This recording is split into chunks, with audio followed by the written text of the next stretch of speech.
Hi, my name is Nicole Tong, the Fairfax County Poet Laureate, and welcome to the 23rd Annual Fall for the Book Festival. These free online events run the last 2 weeks of October and can be rewatched anytime on Crowdcast or our YouTube channel. To follow us on Crowdcast, click the Fall for the Book icon above this window, then click follow or subscribe on YouTube. The link will be in the chat. Now it's my pleasure to introduce multi-genre writing wonders Victoria Chang and Maggie Smith. Victoria Chang is the author of recent books, Dear Memory and Obit. Chang has received a Guggenheim Fellowship, a Sustainable Arts Foundation Fellowship, a Lannan Residency Fellowship, and a Catherine Min McDowell Colony Fellowship. She lives in Los Angeles and is the program chair of Antioch University's Low Residency MFA program.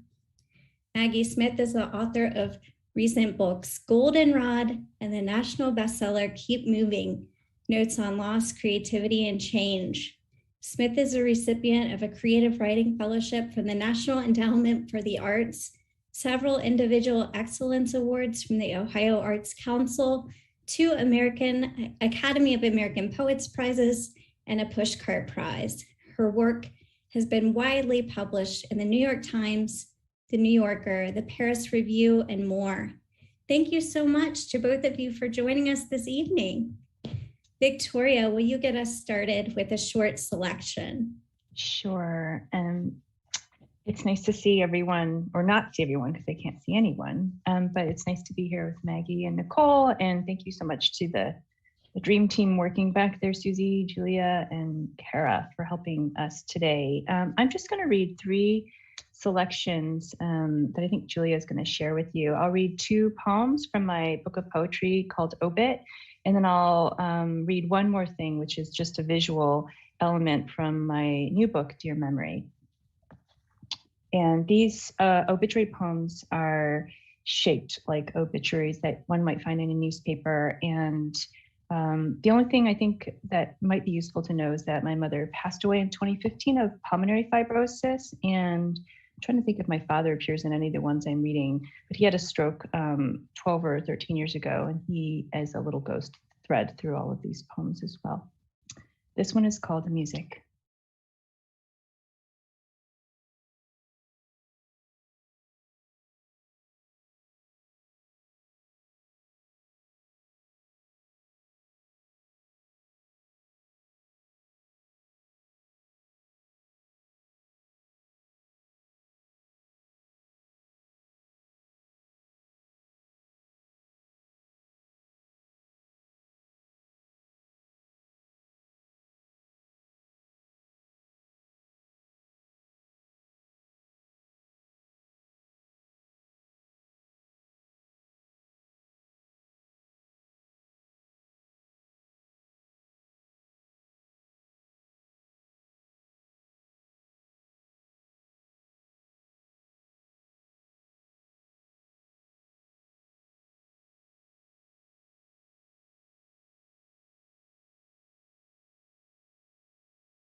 And this one is called My Mother's Teeth. And yeah, my mother had dentures. So all growing up, there are always these little glasses of fizzing teeth everywhere. And when she died, I finally realized that it wasn't the same roving pair of teeth. She had backups, many teeth. My mother's teeth died twice, once in 1965, all pulled out from gum disease. Once again on August 3rd, 2015. The fake teeth sit in a box in the garage. When she died, I touched them, smelled them, thought I heard a whimper. I shoved the teeth into my mouth, but having 2 sets of teeth only made me hungrier. When my mother died, I saw myself in the mirror, her words around my mouth like powder from a donut. Her last words were in English. She asked for a Sprite. I wonder whether her last thought was in Chinese. I wonder what her last thought was. I used to think that a dead person's words die with them. Now I know that they scatter, looking for meaning to attach to, like a scent. My mother used to collect orange blossoms in a small, shallow bowl. I passed the tree each spring. I always knew that grief was something I could smell, but I didn't know that it's not actually a noun, but a verb, that it moves. And the last thing I'll read is just a piece of something. I won't go so far to call it art, but it's a visual element, a collage sort of thing within my new book of poems, or actually it's poems and hybrid essays sort of thing. I'm not really sure what it's called, but it's called Letters on Writing, Silence, and Grief. And there are a bunch of epistolary essays in here. And it really, our friend, Dana Levin, said it's sort of like a book that is a branch of the Book of Obit that sort of grew into its own tree. And I thought that was really smart. And this book started from me having to clean up a storage facility and coming out of that storage facility with so many questions, but no one to ask those questions to, since I grew up in a family that was very much so populated by silence. And so I started by writing a letter to my mother, which then became letters to grandmothers, and then about myself. And then I added some elements and wrote some poems, physical elements. So I'll just read this one, and with a photograph in the middle. I think the person in the middle is my great grandmother, only because I think she kind of looks like me, or I kind of look like her. And the one right above that is my mother. And the rest of the people, I think, are her siblings. And I think there are a couple missing. Maybe they weren't born yet, but I don't know. So here's a poem I wrote, and I wanted the pieces of paper to stay alight on the page, as if they're trying to hold on. Once you had to stand behind your grandmother who left a country, each of your feet lifted off the land onto the boat like nightingales. I imagine the night sky, you below deck, light coming from 2 moons, but only half of your face lit up. You stood still as the moons rearranged themselves. During the switch, language was lost at sea. When language belongs to no one, a door opens. Thank you. Thank you so much, Victoria. Maggie, will you do the same? Read a short selection. I would be happy to, although I have to say right now I'm thinking about what it means to be a writer in a family populated by silence. I'm gonna have to chew on that one for a while, I think, after we convene. Chew on silence, Maggie. Yeah, I'm gonna have to chew on the silence. Yeah, I come from a family populated by talkers, so it's interesting. I'll read, I think, 3 shortish poems from Goldenrod. And I think I'll read the title poem, and then my kids show up in these, as they show up in most things. If we're lucky, they won't show up in the French doors behind me. And so I'll read one poem that is sort of populated by my daughter, and another, to be fair, that is populated by my son. This is Goldenrod. I'm no botanist. If you're the color of sulfur and growing at the roadside, you're goldenrod. You don't care what I call you, whatever you were born as. You don't know your own name. But driving near Peoria, the sky pink-orange, the sun bobbing at the horizon, I see everything is what it is exactly, in spite of the words I use. Black cows, barns falling in on themselves. You, dear flowers born with a highway view, forgive me if I've mistaken you, goldenrod, whatever your name is. You are with your own kind. Look, the meadow is a mirror full of you, your reflection repeating. Whatever you are, I see you, wild yellow, and I would let you name me. I'm going to put my reading glasses on because I realize these words are a little blurry, and I think this will help. Oh, look at that. Age. There you are, age. Speaking of age, the title of this poem is December 18th, 2008, which is my firstborn's birthday. For just a fraction of a moment that afternoon, if we think of time as being a whole, you were the newest person in the world.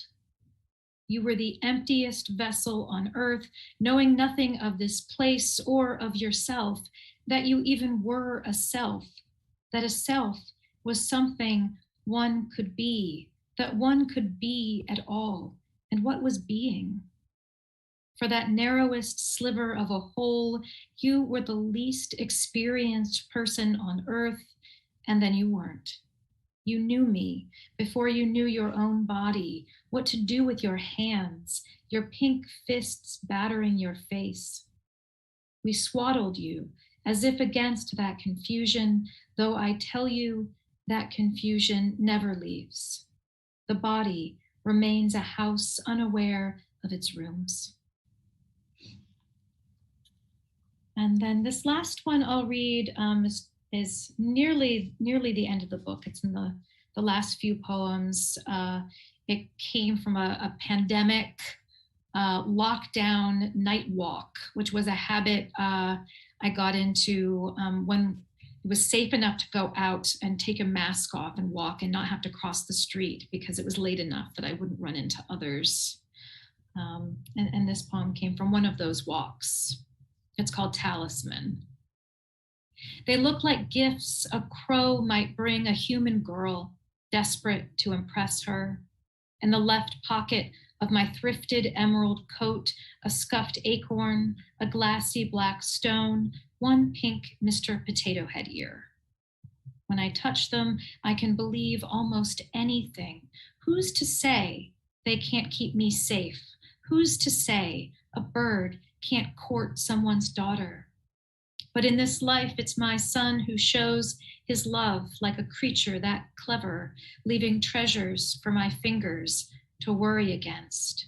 I carry them like anything I love until they warm in my palm, until I believe.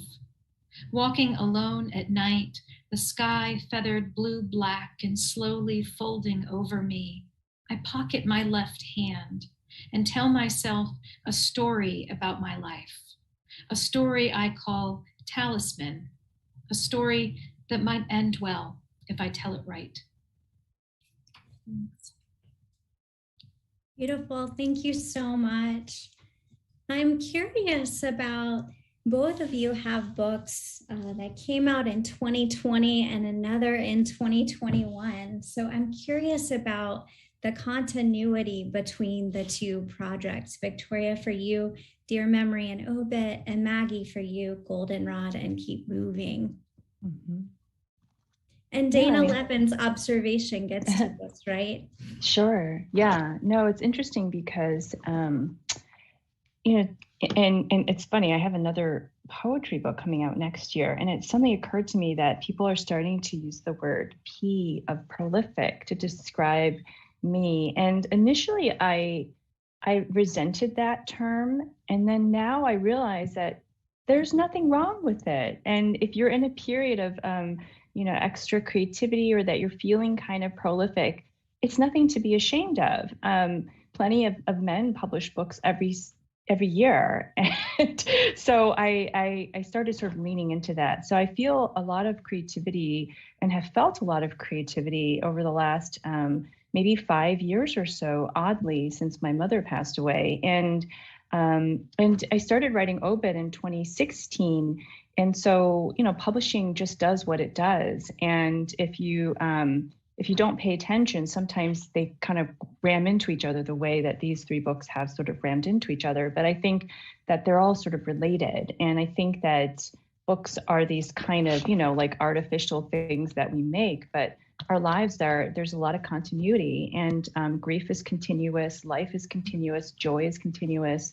Emotions are, for poets, a lot of times, unfortunately, very continuous. And so I think they're all, everything we write it's all related, and there's a lot of overlap for me. Oh, I would agree with that too. I mean, all of that, I think pretty much every book I write is part of, a continued conversation that I'm having, both with myself on the page and then in turn with readers. And I think if you look at all of them, you could see the conversation sort of happening. I started writing the poems for Goldenrod in 2016. And it just took me, 5 years to finish it and keep moving. I wrote quickly. I mean, I wrote it the year before it came out. So it's more sort of the whims of publishing more than strategic, at least in my position, that the book of poems took a long time to write, and the book of essays did not take a long time to write, and yet the same person is behind them and a lot of the same emotions and life experiences. Sometimes things need different containers and different spaces in which to move, and sometimes essays give me a little bit more leg room and elbow room that I just don't have in a small poem, because my poems tend to be pretty tight. And I can sometimes feel like I'm in an extreme tiny house when I'm working inside, a 14 or 17 or 20 line poem. And if I'm bumping up against the edges too much, I need to find another space for it. That's my next question, Maggie. What does one genre teach you about writing the other? So what do you now know about poems that writing prose has helped you sort of understand? My problem is that I whittle.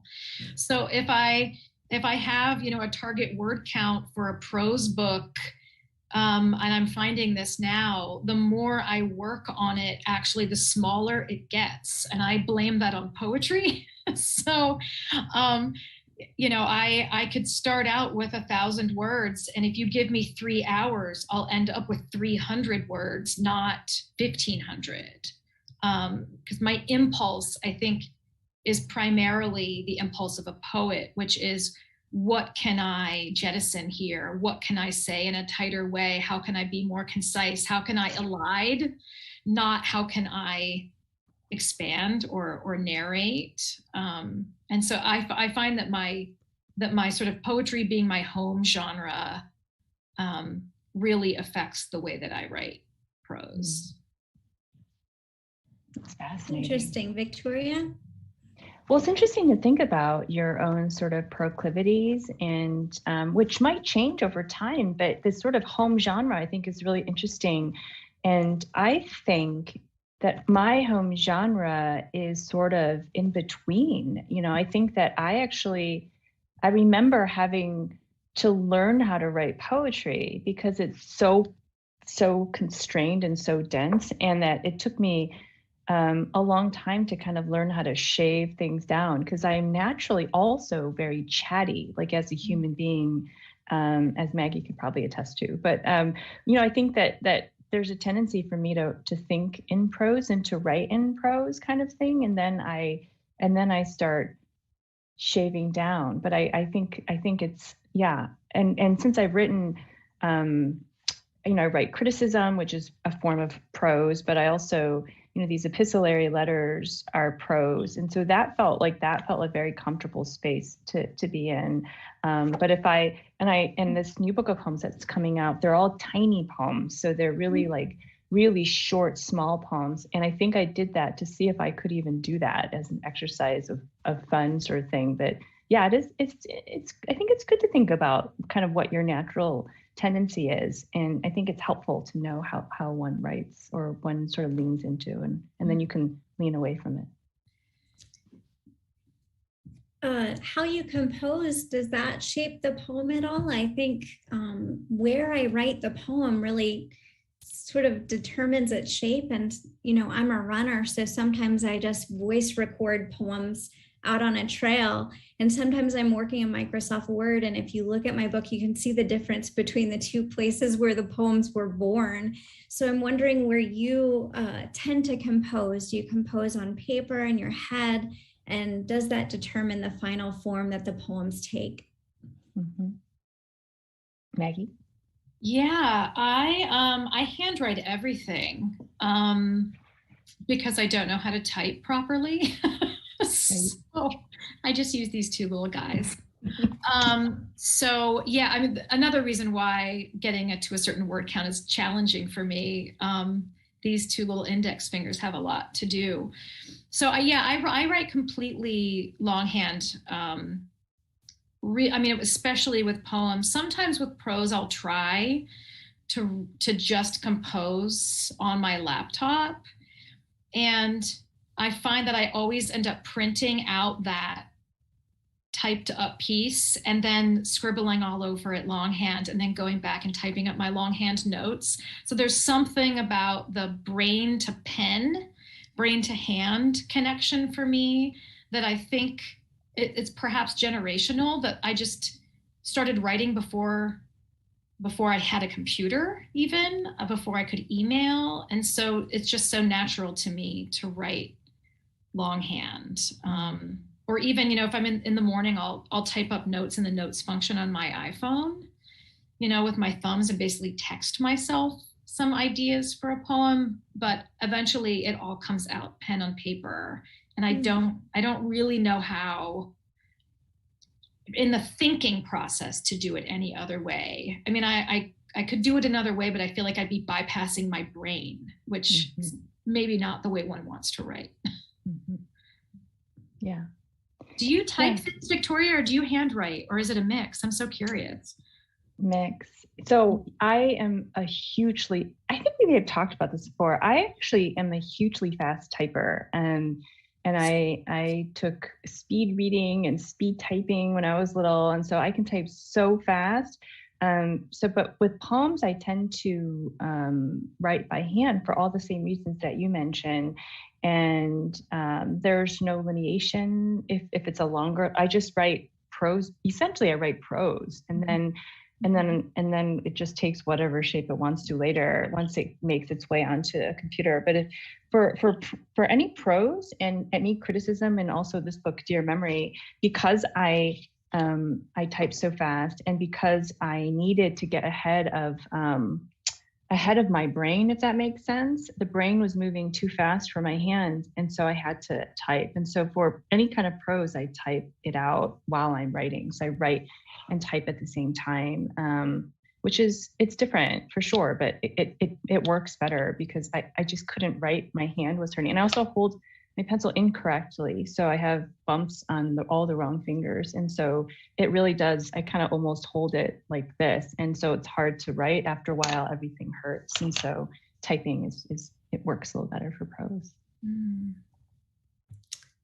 Both Goldenrod and Dear Memory grapple with America and Americanness. And so I'm wondering if events in recent years have changed your perception of those abstractions at all.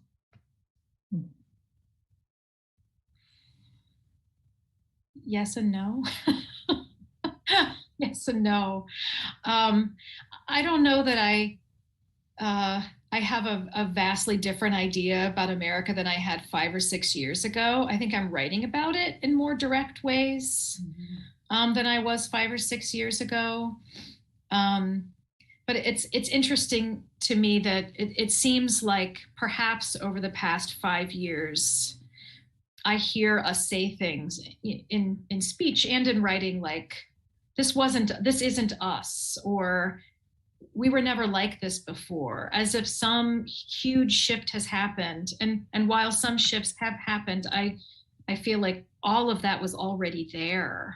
And just because I wasn't writing about it doesn't mean it wasn't there. So for me, it's kind of come down to becoming a little bit more brave about what I'm willing to handle head on in my poems. Whereas before I really quite purposefully did not go to those places in my poems. It wasn't my territory. And something about living in the past 6 years has made it sort of impossible to take that stance on the page anymore. Yeah, I think I'm the same. And the extraordinary poet and human Brian Tier is working on a chapbook of my poetry book, and I gave the task to him to pull out the 30 poems or whatever. And he wrote me an email recently that I think kind of encapsulates what you're saying for probably most of us. And he said, this is my first pass attempt at a chapbook. I think it's safe to say it's like the distillation of themes in the longer manuscript: elegy, aging, midlife, extinction, climate crisis, war, identity, lineage, the news cycle, and writing, of course. And I just thought that was a funny thing, like his encapsulation of all of those things I thought of when you were talking about how we are of our time. And I think writers will grapple with these sort of larger things that are happening in our world in very different ways. And it's hard to be a writer not of your time. And so I think we're all grappling with all of these things in really interesting yet really different ways. I don't know if that answers your question. Very much does. Thank you so much. I have a quotation from each of your books and just a brief observation. In Keep Moving and Dear Memory, I read a leaning into wounds. Maggie, you say, do not ignore what hurts, even as you feel yourself beginning to heal. The wound may be with you indefinitely like a phantom limb. That ghost is a teacher. Learn from it all you can. And Victoria, in Dear Memory, maybe it's memories. Maybe memories are not to be forgotten, are not exactly to be remembered. Maybe it's memory, which is the exit wound of joy. A lot has been said about resilience and grief these past many months, and I wonder if those conversations are leaving out any important caveats. Can I throw this one to you? Oh my God. I was thinking of like words that I could punt, toss. What else? What other good words are there? Punt, toss, yeah. Shuffle. Lob. Shuffle. We can come back to this one and go to our writing. I mean, it's really important. I've been working on a piece of writing right now where I'm really sort of angrily writing against the idea of resilience. Like, I resent what is being asked of me and of my children. Sure, okay, we're resilient, but one of the sort of the caveats of resilience is like, why are we continuing to expect this level of strength from people instead of looking at how do we alleviate suffering and do less harm? So resilience seems like it's the thing that we have to do in response to these like stimuli, but I find myself sort of in a different space now where I'm like, yes, but why? The unanswerable questions, but why does it have to be this way? But why? And to be asking oneself these questions in middle age, when we consider that question to be like a toddler question, I find frustrating, but it's where I'm at right now. Why does it have to be like this? That's a tricky thing. But yes, hope. But why? Mm-hmm. Yeah, I think that's smart. And I also was thinking while you were talking that, I mean, why, to use your word, does anything have to be so mutually exclusive? And why do things have to be so binary? And, I did a talk for the Breadloaf Writers Conference where I was looking at poems of joy, and so much of the poems of joy were sort of, I would say based on or underneath or under the skin and in the surface of the poem or in the body of the poem, were very much so based on grief and desolation and death. And, one of the poems I looked at was Li Young Lee's The Blossoms poem, the Peach poem. And, there's so much death in that poem. And yet we think of it as a poem of joy. And so I've started thinking about things as being together and coexisting together. So, this idea of radical hope or whatever is also very much so predicated on grief. And, we can't know joy without grief and death and those kinds of things. So for me, it's all together. It's all mashed in there. Versus if you insist on hope, well, then we must insist on acknowledging all of the hardships and the grief as well. Mm-hmm. Reminds me of the Naomi Shihab poem Kindness. In order to know kindness as this thing, you have to know sorrow as this thing. So something like that. I love that idea of coexisting too. It's not a but an and, or a not a yet, but an and. Yeah, I think our culture can be generally very binary. I think it's always good to ask why everything has to be so binary. And I think it's because we live in a culture that's always trying to sell us things. And so they're trying to, convince us to buy things. And so in order to do that, they have to tell us how great something is. And, it's like, I think it's just that kind of capitalist culture that tries to sell feelings and things. And I think it's easier to encapsulate things such as feelings or as products. And I think it just makes it easier for us to think more binary. And, the less, I was just saying this to someone yesterday during a reading, is like, I think the whole strategy is to get people not to think. And I think if people think, then they'll start deconstructing and questioning. And this whole culture is based on trying to get us not to think and not to feel and all those kinds of things, so they can continuously get us to buy things or do things that would be helpful to make money. Which is why poetry is subversive, right? That's right. I mean, yeah, for sure. Yeah. The expectation isn't necessarily commerce, and that's always a nice thing. We actually have an audience question, so I'll take it to the audience and share this question with you both. The question gets to whether or not things take a toll on you emotionally when you're writing about grief and memory, and maybe some strategies that you use to cope with what happens when you're writing about difficult things. Yeah. Maggie, or do you want me to do it? Go. Yes.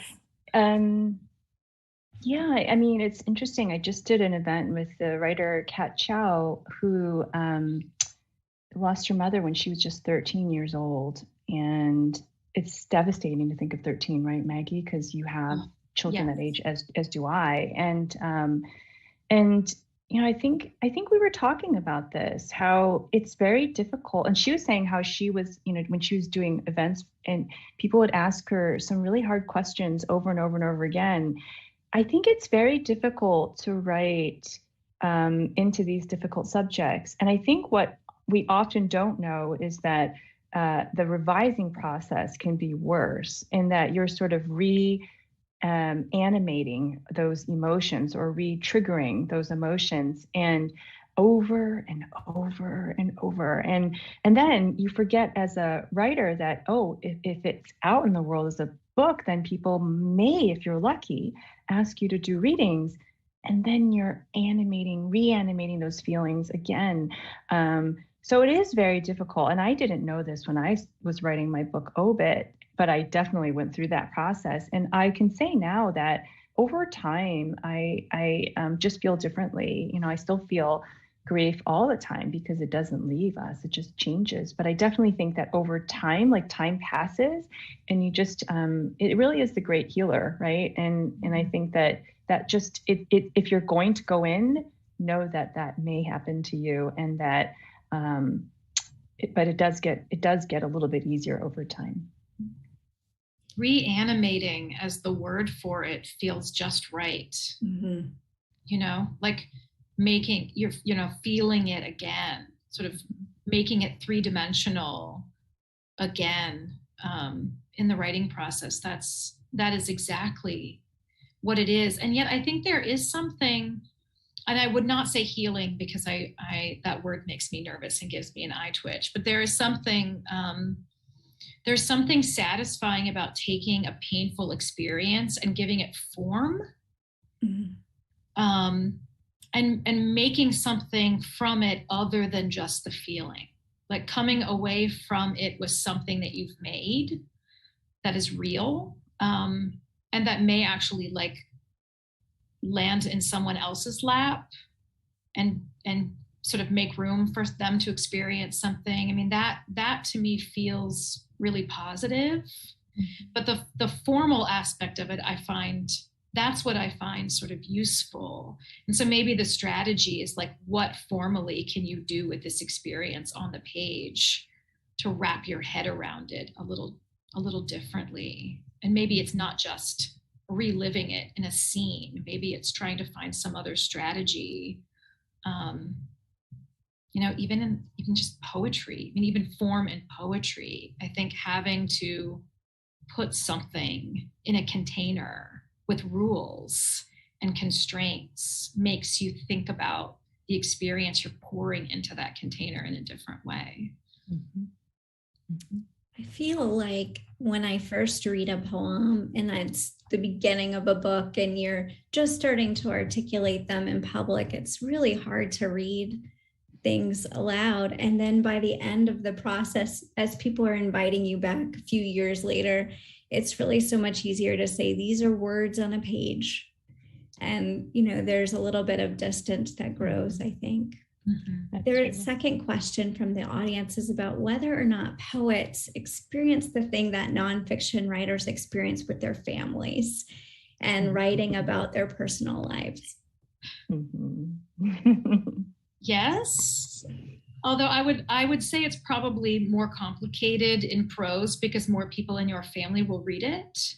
I mean, I don't know that everyone in my family reads the poems because they're not quote unquote poetry people. So if you want to disguise something you're writing about your family, slipping it into a poem, which is a package less likely perhaps to be opened by every member in your family, might be the way to do it. But yes, I think so. I mean, we have the speaker, we have that aesthetic distance that we can sort of couch things in. But if you write a poem about your mother or your brother or your neighbor, and they read that poem, they will likely recognize themselves in it.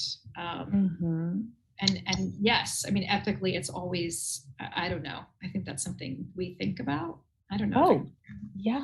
I guess. Yeah. And I think,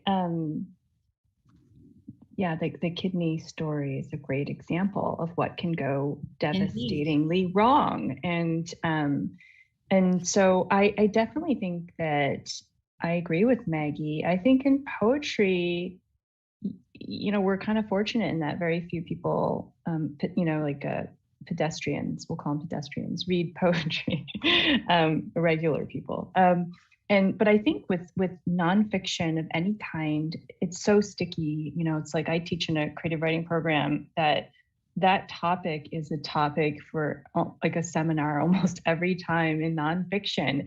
And I think that the people in their workshops, their nonfiction workshops, talk about this every single time in every workshop because it comes up all the time. And I know that I experienced it too with both my book, Dear Memory, but also when I had written a piece for the New York Times Magazine, their letter of recommendation. And when they fact checked, they had to call my sister. And that's when things totally went off the rails kind of thing. And then I had to take out all this stuff because you don't even know when you're writing what's going to trigger someone else and what they're going to think is just off limits, which is usually the whole thing. But, we had to do a little bit of dancing around it. And I had to have that difficult talk, which is, it's like, that was your experience, but it's like, this is my response to our experience, but from my perspective. And if I can't write about those things, then I feel completely erased. But then also respect taking out certain things that I didn't think were rationally upsetting to her, but they were, so I took them out. And so I think it's a negotiation if people are still around or they're alive, or if you're, in the case of Dear Memory, I just pretty much wiped out all the names and I changed all sorts of things. Sometimes I combined people I made up narratives to kind of angle it a little bit so people couldn't tell. And eventually the people didn't matter anymore. And I can't even remember who I'm talking about sometimes in that book, but I had anxiety attacks actually, because I was so stressed that people were going to come after me. And in the world of the literary world, you never know when someone's going to come after you, the knives are always being sharpened. And so you do have to be a little careful if you want to protect, yourself and other people. It's interesting, Victoria, that they are composites. I saw the abbreviation DRC and just said, oh, that's for, privacy and anonymity. But it's interesting that there's even more of a bit of a mask there. That's really cool. Mm-hmm. I thought we would end our final little question here with the first prompt from Keep Moving the Journal, which is out today. If I could go back and talk to my younger self, the one thing I would say is, what would you say? Oh no. Fear not. I think I would say fear not. I was a very scaredy cat, nervous young person. And by young person, I mean like even just 20 years ago. And I think I probably ruined a lot of like possibly really wonderful experiences by being so anxious about what might happen, how it might turn out, what could go wrong, when chances are everything turns out fine most of the time. Mm-hmm. And the ways that they don't turn out fine are usually ways you would never see coming in a million years anyway. So I think I would reassure her not to be so afraid and to perhaps take more risks, because it would be okay to do so. I love that. Yeah. And mine is sort of related to yours, because I feel like I've always been the kind of person that has taken a lot of risks and tend to really push the envelope in all sorts of ways, but artistically as well. And I really like trying new things and playing around. And I'm really enamored with artists who were considered really experimental or pushing the envelope at the time. And what I would tell my younger self is, if you're going to be like that, which is often not something one can control, I think you just are that way, and be prepared to weather the criticism, and don't let the criticism deter you from just being yourself. And part of experimentation and trying new things and having that sort of play-oriented personality is failure. And you're going to fail, and that's the beauty of it, and that's the fun of it. And you will, because of those failures, you will be criticized, and just accept it and enjoy it, and stay true to yourself. Thank you so much. I would like to encourage everybody watching to purchase one of these beautiful books by clicking the green button in the Crowdcast window. I'd like to thank you all for joining us, and thank Maggie and Victoria for your time this evening. It's really been a wonderful discussion, and it's a true honor. I would also like to encourage everyone watching to take a risk and read more living poets. Part of my platform as the Fairfax Poet Laureate is to help us understand that poets are in line with us at the grocery store. We're real, living, breathing people. And so don't be afraid of poetry. Thanks so much to everyone for joining tonight. Thanks. And thanks for the great questions.